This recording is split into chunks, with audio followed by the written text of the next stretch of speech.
하나님의 기적이 또 때때로 많이 나타나는 그런 시대가 있었다는 것을 알게 됩니다. 성경에서 하나님의 기적이 많이 나타났던 시대를 좀 이렇게 정리해 보면 한 세 종류의 시대가 있었던 것 같습니다. 첫 번째는 모세가 이스라엘 백성들을 이끌고 애굽에서 나와서 광야 생활을 할 때 꽤 많은 기적들이 있었습니다. 바위를 치니까 물이 나오고 또 만나가 내려오고 하늘에서 메추라기가 떨어지고 가장 큰 기적이라고 한다면 홍해가 갈라지는 그런 기적들 아니겠습니까? 그래서 광야에서 꽤 많은 기적들이 있었습니다. 또 하나는 우리 엘리야와 엘리사 시대 때에 바알에 빠져 있던 이스라엘 백성들을 구원하기 위해서 하나님께서 또 많은 기적들을 행하셨습니다. 세 번째는 예수님께서 이 땅에 오셔서 불신앙에 빠진 사람들을 하나님께로 이끌기 위해서 갈릴리 지방에서 많은 기적들을 행하셨다는 것도 우리가 알게 됩니다. 여러분, 이런 기적들이 왜 많이 일어나게 되었는가? 한 가지 공통점을 찾아보자면은 복음의 최전방에서 사탄의 세력에 매여 있다가 또 불신앙에 빠진 하나님의 백성들을 돌이키기 위한 영적인 싸움이 굉장히 치열할 때 하나님께서 기적들을 많이 일으키셨다라는 것을 알게 됩니다. 하나님의 말씀을 붙들고 복음의 최전방에 나가 싸울 때에 거기에는 무서운 사탄의 공격도 존재하지만 그 공격을 능히 이길 수 있는 하나님의 기적도 나타납니다. 오늘날에는 여러분 어떨까요? 오늘날에는 하나님의 기적이 이렇게 많이 나타나지는 않습니다. 그러나 하나님의 기적이 이렇게 많이 나타나지 않는 이유는 하나님의 계시의 말씀인 성경을 통해서 사탄의 모든 세력을 이길 수 있기 때문에 그렇습니다. 그러나 하나님의 기적이 특별히 나타나는 그런 경우가 있는데 그건 어떤 경우냐면은 성경이 번역되지 않은 곳에서는 하나님의 기적이 나타날 때가 많습니다. 왜냐하면 여러분, 성경은 하나님의 말씀이 다 담겨져 있고 이 말씀을 통하여서 우리가 믿음으로 나아갈 때 승리할 수 있지만 성경이 번역되지 않고 성경의 말씀을 모르는 사람들한테는 하나님을 드러낼 수 있는 방법이 없거든요. 그래서 하나님께서 초자연적인 능력을 발휘하셔서 그곳에 하나님의 그런 복음의 능력을 증거할 때 또 그런 기적들이 나타나기도 한다는 것을 알게 됩니다. 그러나 여러분, 분명한 것은 이 기적이 누구를 통해서 일어나게 되었는가가 중요하죠. 사람이 기적을 일으킵니까? 하나님이 기적을 일으킵니까? 하나님이 기적을 일으키시죠. 하나님께서 선택한 사람을 통하여서 하나님께서 기적을 일으키시는데 사람들은 그 하나님의 기적을 자기가 일으킨 것으로 바꾸어서 많은 사람들에게 드러내기를 원하는 그런 잘못된 사람들도 있다라는 이야기입니다. 모세의 능력이나 엘리야의 능력이 아니고 하나님의 능력이었다라는 것을 우리는 꼭 기억을 해야 됩니다. 여러분, 사도행전 3장에 보면은 성전 미문에서 베드로와 요한이 안전뱅이를 일으키자 많은 사람들이 놀라움을 금치 못합니다. 그때 베드로가 한 유명한 말이 있습니다. 사도행전 3장 12절 말씀에 보면 이런 말씀이 있죠. 베드로가 이것을 보고 백성에게 말하되 이스라엘 사람들아, 이 일을 왜 놀랍게 여기느냐? 우리 개인의 능력과 권능과 경건으로 이 사람을 걷게 한 것처럼 왜 우리를 주목하느냐라고 말을 합니다.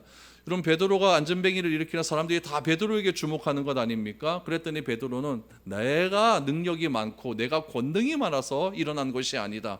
그러니까 나에게 주목할 필요가 없다라고 말을 하면서 사도행전 3장 16절 말씀에 보면은 이렇게 설명을 합니다. 그 이름을 믿음으로 그 이름이 너희가 보고 아는 이 사람을 성하게 하였나니 예수로 말미암아 난 믿음이 너희 모든 사람 앞에서 이같이 완전히 낫게 하였느니라 라고 말합니다. 무엇이라고 합니까? 너희가 보는 이 사람을 너희가 다 안다고 하지 않습니까? 이 아는 사람을 누가 일으켰느냐? 바로 예수로 말미암아 난 믿음이 이 사람을 일으켰다. 그러니까 예수님의 능력으로 말미암아 이 사람이 일어날 수 있었던 것이지 베드로 자신이 내가 능력이 많아서 일어난 것은 아니다라고 말을 하죠.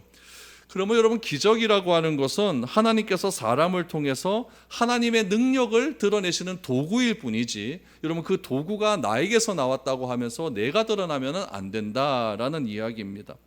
오늘 본문 속에서도 엘리사가 엘리야와 같은 능력으로 기적을 행하게 됩니다. 열왕기하 4장에 보면 엘리사의 기적이 한 4가지 정도 나오는데 끝에 기적은 또 2가지가 뭉칠 수 있으니까 한 3가지의 놀라운 기적이 나타나게 됩니다. 이런 기적을 통하여서 우리가 도대체 알 수 있는 사실이 무엇인가?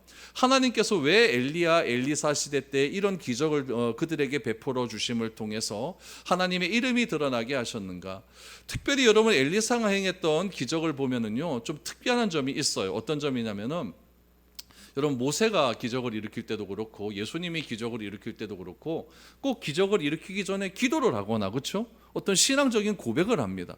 근데 여러분 엘리야나 엘리사가 기적을 일으킬 때는 그렇게 것들이 다 생략이 돼 버려요. 그냥 말만 하면 그대로 다 이루어진다는 것을 보게 되죠. 그만큼 엘리야와 엘리사는 하나님과 굉장히 밀접한 관계에 있었고 그만큼 시급한 상황이 있었기 때문에 하나님께서 급하게 그들로 하여금 기적을 일으키게 하셔서 사람들이 회복되어지는 놀라운 일들을 경험케 하셨다라는 것을 알게 됩니다. 오늘 본문 말씀에 보면은 한 과부가 나오는데 이 과부가 굉장히 어려움에 빠지게 돼요. 이 과부의 남편은 누구였냐면 엘리사의 제자였습니다. 제자였는데 이 제자였던 이 남편이 죽고 나서 빚을 많이 지게 되었거든요. 빚을 지게 되니까 그 빚을 갚아내라고 이런 빚쟁이가 와서 자기 아들까지 다 잡아가는 그런 지경에 처해 있었다라는 것이죠. 이런 상황을 엘리사에게 말했을 때 엘리사가 어떻게 이 어려운 문제를 해결할 수 있었는가? 그 기적에 대한 이야기들을 오늘 여러분들과 함께 살펴보았으면 좋겠습니다. 그래서 엘리사가 행한 이 기적을 통해서 오늘 본문을 통해 우리에게 주시고자 하는 메시지가 무엇인지를 한 3가지로 한번 여러분들과 한번 생각을 해보았으면 좋겠습니다. 첫 번째 메시지는 무엇이냐? 혼자가 아니라 함께함의 은혜를 기억해야 된다. 혼자가 아니라 함께함의 은혜를 기억해라. 여러분 1절 말씀 다시 한번 보시죠. 상황이 설명됩니다. 선지자의 제자들의 아내 중에 한 여인이 엘리사에게 부르짖어 이르되 당신의 종 나의 남편이 이미 죽었는데 당신의 종이 여호와를 경외한 줄은 당신이 아시는 바이니이다. 이제 빚준 사람이 와서 나의 2 아이를 데려가 그의 종을 삼고자 하나이다 하니라고 말하죠. 이 과부가 엘리사에게 자신의 처한 위급한 상황을 이야기합니다. 여러분 오늘 이 과부가 처한 이 1절의 말씀을 보니까 엘리사의 제자였어요. 이 남편은요 엘리사의 제자였고 이 제자가 하나님을 잘 섬기는 사람이었다는 것을 엘리사 당신도 잘 알고 있지 않습니까? 라고 말하는 것으로 보아서 이미 죽었던 이 엘리사의 제자는 굉장히 신실한 사람이었다. 하나님을 잘 섬기고 가정에서도 충실한 일을 잘하는 그런 사람이었다라는 것을 알게 되는 것이죠. 이 엘리사의 제자가 그랬는데 어떤 이유에서는 죽었습니다. 죽고 난 다음에 이 홀로 남은 여인이 어떻게 생활 여력이 없으니까 누구에겐가 돈을 빌려서 그 돈을 가지고 생활을 했던 것 같아요. 근데 돈을 갚기로 한 기간이 다 지나고 나니까 그때 당시의 풍습으로 자녀들을 데리고 가서 자신의 집에 종으로 삼으려고 하는 그런 아주 절박한 상황에 처해져 있는 것입니다. 그러니까 이 여인은 지금 2가지의 어려움이 있는 거예요. 하나는 경제적인 어려움이 있고 또 하나는 자신의 아들이 다른 집으로 팔려가게 되는 그런 어려움 2가지가 있었다라는 이야기죠. 여러분 그 당시에는요 이런 일들이 비일비재했던 것 같아요. 돈을 빌려다가 돈을 갚지 못하면 자식을 데려가 버리는 거죠. 우리나라에도 이런 일들이 많이 있었죠. 그렇죠? 조선시대나 고려시대나 이런 역사적인 기록을 보면은 여러분 돈 못 갚으면 딸이고 뭐고 다 데려가서 자기 종으로 삼는 그런 일들이 있었어요. 여러분 이러한 그 당시의 문화적 상황을 성경은 어떻게 이야기하고 있을까요? 성경에도 여러분 이렇게 빚 못 갚고 그러면 자식 데려다가 그렇게 종으로 삼으라고 이야기할까요? 성경은 그렇게 이야기하고 있지는 않습니다.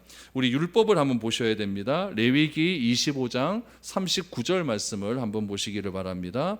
너와 함께 있는 내 형제가 가난하게 되어 내게 몸이 팔리거든 너는 그를 종으로 부리지 말고 라고 했어요. 내 형제가 가난하게 되어 내게 몸이 팔리거든 이라고 하는 빚을 갚지 못해서 나에게 왔다는 이야기예요. 그럼 그 형제를 어떻게 하라고 합니까? 절대 종으로 삼지 말아라 라고 이야기를 하는 거예요. 그래서 여러분 구약 성경을 지금도 경전으로 받아들이고 있는 이슬람 사회에서는요 지금도 이자 금지령을 지키고 있어요. 그러니까 뭐 이자는 뭐 이렇게 해야 된다는 얘기죠. 그러니까 이슬람 사회는 굉장히 문자 그대로 이 경전을 지키려고 하는 그런 사람들이기 때문에 그들은 이자를 안 받으려고 하는 거죠. 그런 구약에 나타난 그런 희년이나 또 노비 해방법을 반복해서 구약 성경에 보면 계속해서 등장을 하는 이유는 무엇이냐면은 그 당시에는 여러분 빚을 져서 여러분 내 자녀가 다른 집에 노비로 팔려간다고 할지라도 성경은 하라는 이야기입니까? 말라는 이야기입니까? 그렇게 하지 말라는 이야기예요. 그렇게 하지 말라는. 그러니까 이자를 가지고 착복해서 먹고 살지 말라는 이야기죠. 유대인들이 여러분 땅 없었을 때 뭐 갖고 그렇게 부자가 됐습니까? 다 돈놀이한 것 아니에요, 그렇죠? 이스라엘이 다 흩어지고 난 다음에 자기의 땅으로 들어가고 싶은데 그걸 못 들어가니까 금융사업 해갖고 다 돈 갖고 다 끌어당겨갖고 이스라엘 땅 사가 이거 내 땅이다 다시 돌려다고 이렇게 말한 것 아니겠습니까? 그러니까 유대인들이 자신의 이거 성경에서 금하고 있는 일들을 그렇게 해서 자꾸 이렇게 땅을 넓혀가고 이러한 일들이 여러분 우리의 역사 속에서도 알고 있어요. 그러니까 여러분 성경은 이렇게 이자놀이 해가지고 남의 그 재산을 착취하지 말라라고 이야기를 하거든요. 그런데 오늘 본문 말씀에 보니까 1절에서 이 여인이 그녀는 분명히 얘기해요. 자신의 남편이 여호와를 경외한 사람이었다. 그러니까 여호와를 경외한 사람이고 당신의 제자였으니까 당신이 좀 이 상황을 어떻게 좀 해결해 주었으면 좋겠다. 하나님의 능력으로 해결해 주었으면 좋겠다라고 이야기를 하는 것이죠. 그러니까 이 과부가 일단 잘한 점은 무엇이냐면 자기의 어려운 상황을 누구에게 이야기하는 겁니까? 엘리사 선지자에게, 하나님의 사람에게 이야기를 했다라는 이야기죠.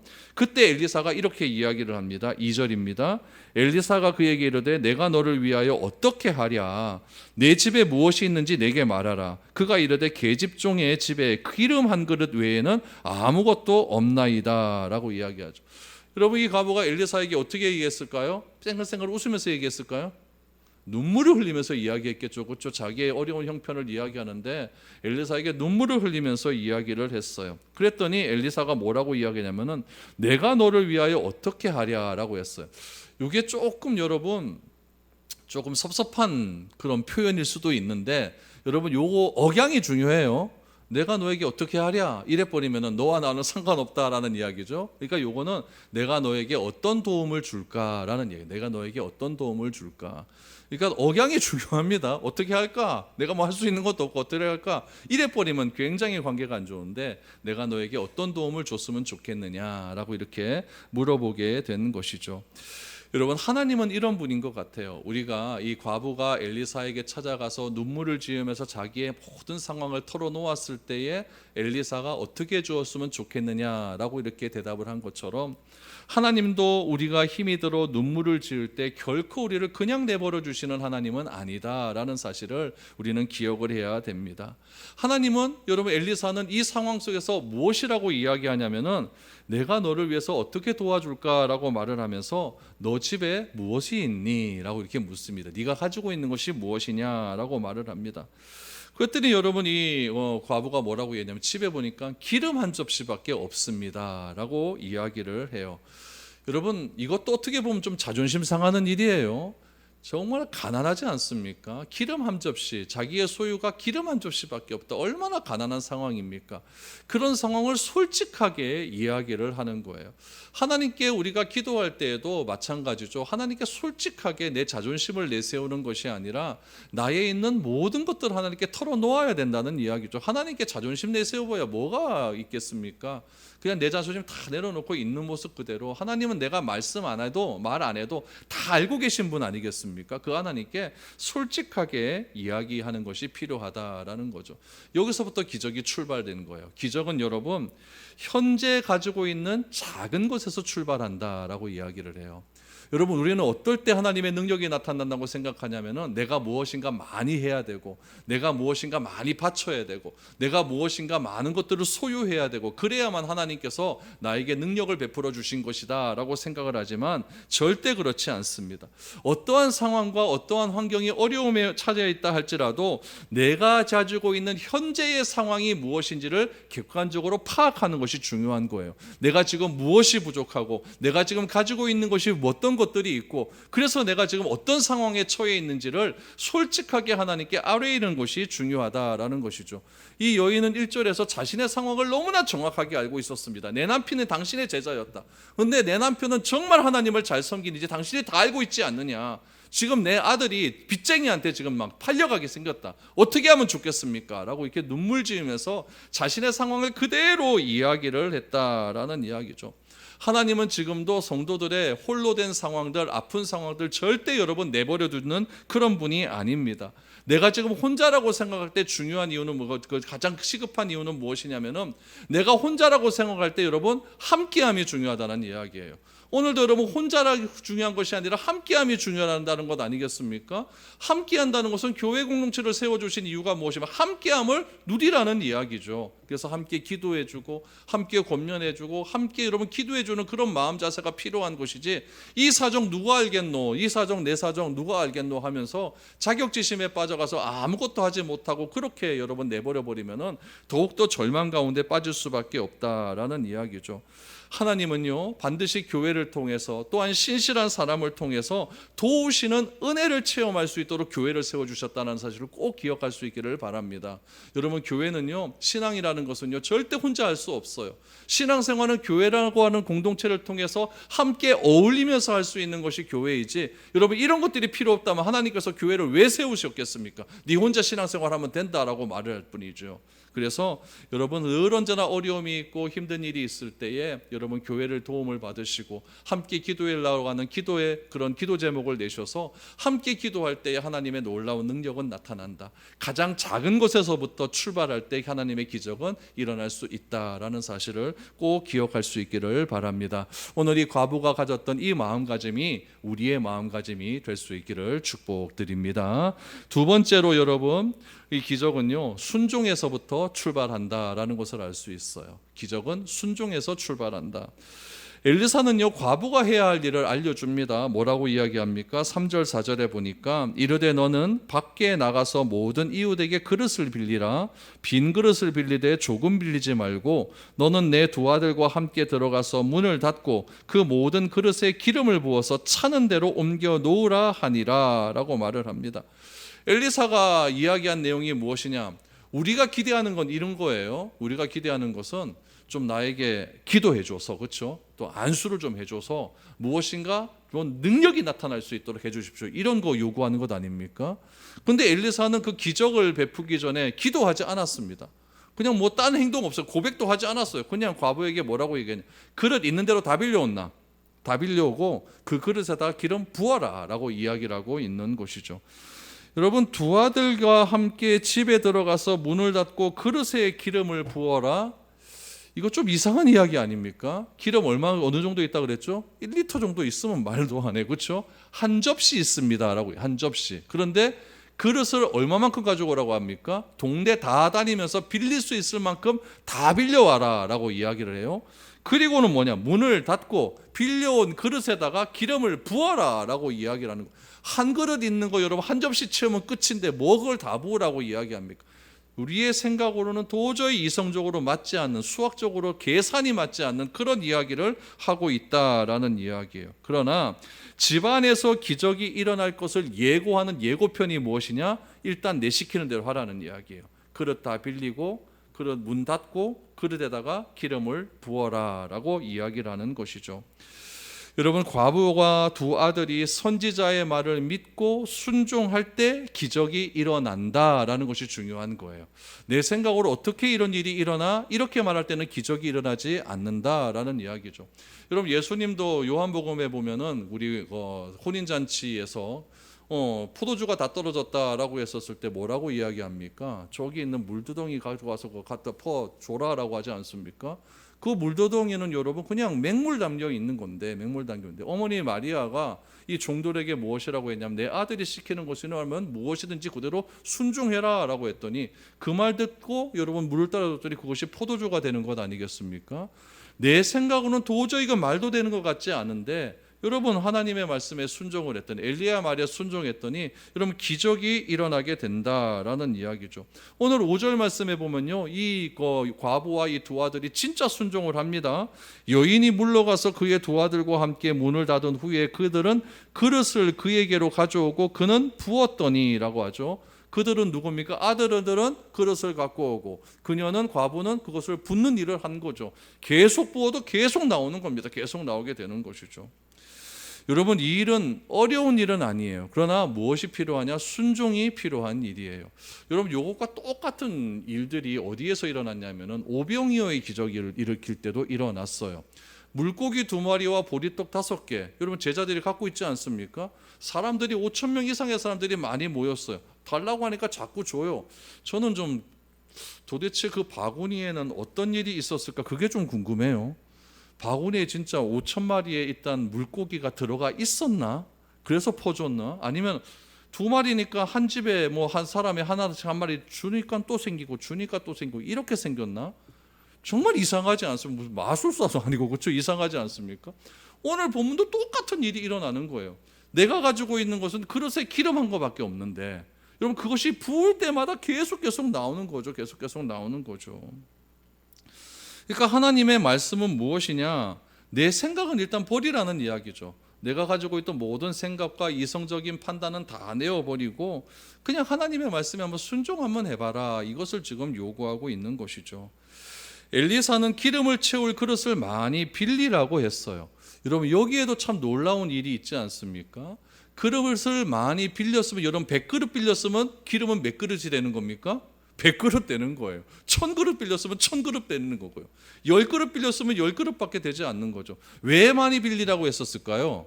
이 여인에게 필요한 것은 두 가지가 필요하자 어려움이 있지 않습니까? 하나는 경제적인 어려움, 하나는 아들들이 잡혀가는 그 상황 아닙니까? 다 뭐 때문에 그러면 경제적 어려움, 아들이 잡혀가는 이유는 뭡니까? 돈 때문에, 돈 때문에. 그러니까 그 엘리사가 그릇을 많이 빌리라고 하는 것은 무엇이냐면은 이 순간의 어려움만 해결하는 것이 아니라 기름을 통해서 너의 지금 경제적인 어려움을 극복할 수 있도록 해주겠다라는 이야기예요. 아들도 잡혀가는 상황이니까 이 기름을 팔아서 그들에게 돈을 갚으라라고 하는 완전한 해결점을 지금 주기 위해서 뭘 해라? 그릇을 많이 빌려라. 그릇을 많이 빌려라. 이렇게 이야기하고 있는 것이죠. 그러니까 여러분 하나님의 놀라운 역사를 경험하기 위해서 완전한 문제 해결을 하기 위해서는요, 하나님께서 이 상황 가운데 어떻게 말씀하시는가 그 해결점을 우리가 분명하게 찾을 수 있어야 된다라는 이야기죠. 엘리사는 과부에게 기름 담을 그릇을 많이 준비하라고 했고 과부는 이 말에 순종했습니다. 몇 그릇 정도 가져왔을 것 같아요? 모르겠습니다. 근데 좀 많이 가져왔을 것 같아요. 많이 가져왔을 것 같아요. 이처럼 하나님이 지금 우리에게 구체적으로 무엇을 하기를 원하실까 한번 곰곰이 한번 생각해 봤으면 좋겠어요. 하나님께서 미래로 교회에 나를 불러주셔서 나에게 어떤 순종의 준비를 하라고 이곳에 보내주셨는가 한번 곰곰이 한번 생각해 보았으면 좋겠습니다. 어떤 일에 참여하라고 이곳에 나를 보내주셨을까? 그때 우리가 전혀 예상치 못하는 그런 일들을 우리가 경험하게 될 것이다 라는 이야기죠. 여러분 우리가 이거 성경 읽으니까 우리가 결론은 알고 우리가 이거 듣는 거거든요. 그러니까 별로 재미가 없어요. 그런데 이 사람들은요 정말 이거는 긴장되는 순간이었거든요. 어떻게 될지 모르니까. 그런 순간에서 이게 순종한다는 것이 쉽지 않은 일이었습니다. 그러나 이 과부와 두 아들이 순종이 시작되었다라는 이야기죠. 세 번째는 결국에는 큰 믿음이 필요한 이유가 무엇인가를 설명을 합니다. 6절입니다. 그릇에 다 찬지라 여인이 아들에게 이르되 또 그릇을 4개로 가져오라 하느니 아들이 이르되 다른 그릇이 없나이다 하니 기름이 곧 그쳤더라. 준비한 만큼 딱 되는 거예요. 준비한 만큼 딱 된다. 그리고 남는 빈 그릇이 없자 기름이 다 없어지는 것을 눈으로 목격하게 된 것이죠. 여러분 이것은 문제가 완전히 해결된 것이죠. 지금 이 과부가 엘리사에게 찾아와서 울면서 이야기한 것은 지금 요 현재의 나의 상황을 이야기한 거예요. 현재의 상황을 이야기했는데 엘리사는 그 현재의 상황을 듣고 미래의 어려움까지 다 해결해 주었다라는 것을 알 수가 있습니다. 하나님은 우리가 기도하지 않는 것조차도 다 아시는 그런 분이라고 이야기를 해요. 그럼에도 왜 우리에게 기도를 요청할까요? 그거는 하나님과 우리와의 관계를 지속하기 위해서 우리에게 기도를 요청하고 있다라는 이야기죠. 그래서 우리가 있는 상황 그대로 하나님께서 나에게 채워주실 것이라고 하는 그 믿음을 가지고 하나님께 있는 것 다 오픈하고 그렇게 기도를 하게 된다면 하나님께서 현재의 상황의 문제뿐만 아니라 미래의 상황의 문제들까지도 동일하게 해결해 주실 것이다 라고 하죠. 그래서 7절 말씀에 보면 미래의 상황을 이렇게 이야기합니다. 그 여인이 하나님의 사람에게 나아가서 말하니 그가 이르되 너는 가서 기름을 팔아 빚을 갚고 남은 것으로 너와 내 두 아들이 생활하라 하였더라. 그러니까 이 두 가지의 문제가 동시에 해결되었다라는 것을 알 수가 있죠. 어떻게 해결했습니까? 그릇을 빌려온 대로 해결이 되는 거예요. 그러니까 내가 하나님의 은혜를 받기 위해서 어떤 준비함이 필요하고 어떠한 것들이 필요한지를 우리가 분명히 알아야 된다라는 이야기죠. 그래서 우리 사람이라고 하는 존재는요, 항상 우리 자신 스스로를요 가두어 놓으려고 하는 그런 습성이 있어요. 내가 아는 지식만큼 딱 가두기를 원합니다. 내가 할 수 있는 신체적인 능력만큼 딱 가두기를 원하고 내가 가지고 있는 감정의 소모만큼만 딱 가두기를 원해요. 내 감정 그 이상으로 하려고 하는 않습니다. 내 신체의 한계 이상을 하려고 하지 않고 내가 경험한 것 이상을 하려고 하지 않는 것이 인간의 본능적인 방법이라는 얘기예요. 그런데 오늘 이 과부는 그 세 가지의 모든 것들을 뛰어넘는 일을 합니다. 자기가 가진 생각을 뛰어넘고 자기가 가진 감정도 뛰어넘고 신체적인 한계도 다 뛰어넘어요. 뛰어넘어서 그릇을 빌려왔더니 모든 빚이 갚을 정도로 채워졌다라는 것을 알 수가 있죠. 어떻게 알 수 있습니까? 7절에 보니까 엘리사가 그 기름을 가지고 빚을 갚으라라고 하지 않습니까? 또 하나 두 아들과 함께 생활해라라고 하지 않습니까? 그러니까 이 여인이 가지고 있는 두 가지 문제가 하나님의 사람에게 나와서 순종했더니 준비했더니 그 두 가지가 해결이 되었다라는 것을 알 수가 있습니다. 오늘 우리에게 감당할 수 없는 문제가 닥쳐왔을 때 우리는 어떻게 대응하고 있는지 좀 진지하게 자기 스스로에게 여러분 물어볼 수 있었으면 좋겠습니다. 엘리사와 과부의 모습에서 우리는 그 지혜를 찾을 수가 있습니다. 여러분, 생명과 자유가 침해당하는 현장은요, 하나님이 굉장히 관심을 가지고 있는 현장이에요. 오늘 본문에서 생명과 자유가 침해당하는 현장은 어떤 현장이었냐면은 돈이 없어서 굶어 죽게 되는 그 현장이었어요.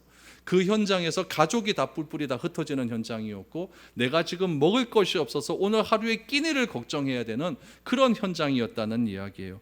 그런 현장을 통해 볼 때 하나님의 능력을 의지하고 또 하나님의 능력을 우리가 바라보기 위해서는요, 믿음에 결단할 수 있는 용기가 필요하다라는 이야기죠.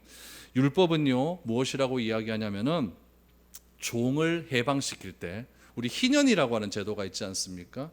우리 70년마다 우리가 희년이라는 제도를 해서 내 빚을 다 탕감시켜주고 내가 하고 있는 모든 종들을 해방시켜주는 그런 제도가 희년이 있습니다.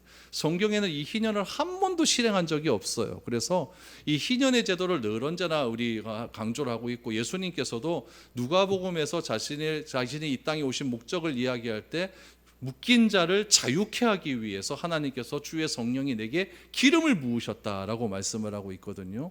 그러니까 예수님이 이 땅에 오신 목적은 무엇이냐면 죄의 종들었던 우리를 자유하기 위해서 그렇게 오셨다라는 것을 알 수가 있어요. 율법에도 똑같이 나옵니다. 종이 너에게 자유를 줄 때, 그러니까 종을 자유를 선포할 때 절대 빈손으로 보내지 말라라고 이야기합니다. 왜 그럴까요?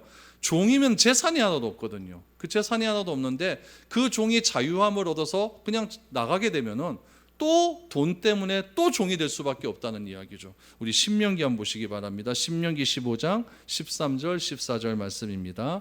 그를 놓아 자유하게 할 때에는 빈손으로 가게 하지 말고 내 양무리 중에서와 타작 마당에서와 포도주 틀에서 그에게 후히 줄지니 곧 내 하나님 여호와께서 내게 복을 주신 대로 그에게 줄지니라 라고 말합니다. 어떻게 주라고 말합니까? 후히 주라. 후히 주라. 어느 만큼 후히 주는가? 하나님께서 내가 먹고 살 수 있을 만큼 내게 복을 주신 것만큼 그 종도 먹고 살 수 있도록, 자립할 수 있도록 후히 줘서 내보내라 라고 그렇게 이야기를 하고 있는 것이죠.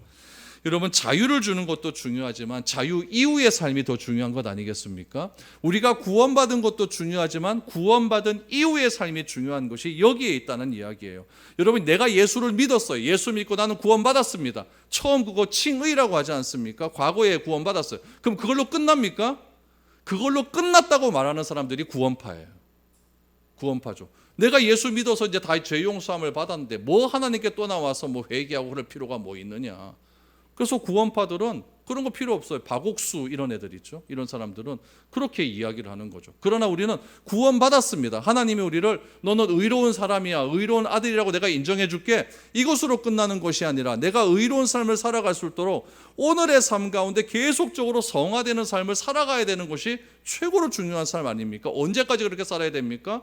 주님 다시 재림하셔서 우리를 완전한 구원에 이를 수 있는 영화의 구원에 이를 때까지 우리는 그런 삶을 계속해서 살아가야 된다는 거죠.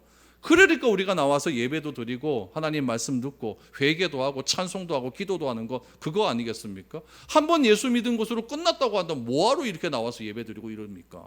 그렇죠? 회개할 필요도 없이 다 모든 게 끝났는데 뭐 과거에 지은 죄, 오늘 지은 죄, 미래에 지은 죄까지 다 용서받았다고 이야기하는데 뭐하러 와서 이럽니까? 그러니까 목욕은 일단 씻었으니까 뭘 씻으라고 하요? 예수님께서 베드로에게 발을 씻어라, 발을 씻어라. 이 발 안 씻으면 너 나하고 상관없는 존재야, 이렇게 얘기했더니 베드로가 그럼 나 머리부터 발끝까지 다 씻어주세요, 이렇게 말하지 않습니까?